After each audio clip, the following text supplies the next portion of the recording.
What's up guys, so in this video I'm going to be showing the best tunings for a sports car in Greenville.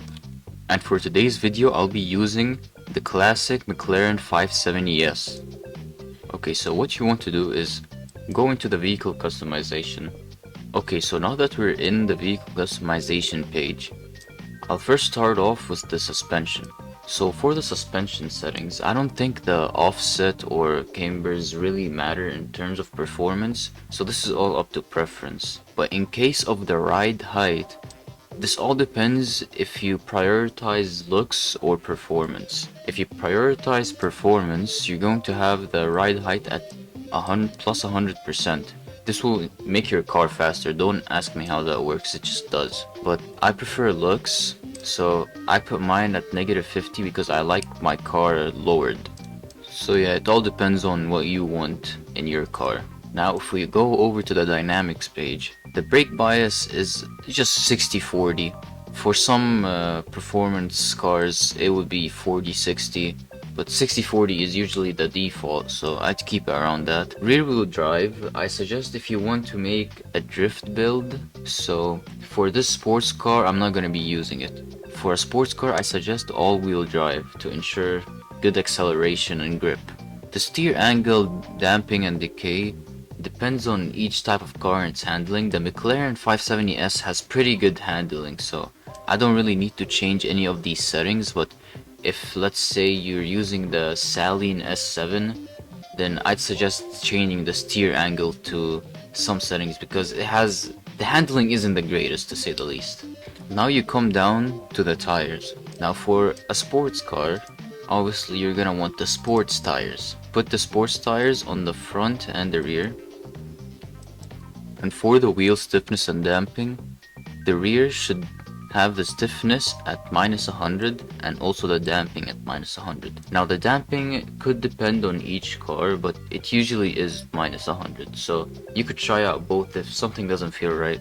And for the front, it's just the opposite of the rear, so stiffness is +100% and damping is +100%.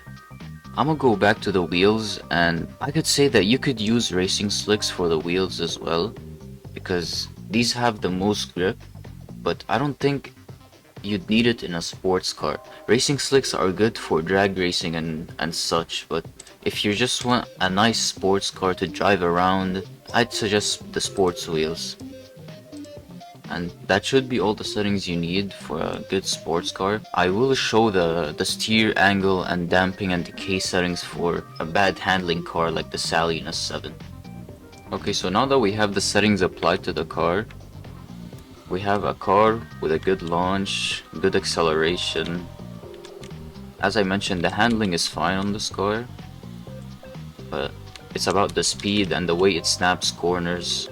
It's just how you'd want a sports car to react. And here we've hit the top speed now, and we're not drifting out, we're not oversteering or understeering, and the braking is good. This is all you really need for a sports car to just drive around and cruise and have fun. So now I'm going to show you the settings for my Saleen S7. So I'm gonna take it inside. We're going to enter the garage. So the same thing with my McLaren. I prioritized looks over performance for this specific car. So I have my ride height as -46%.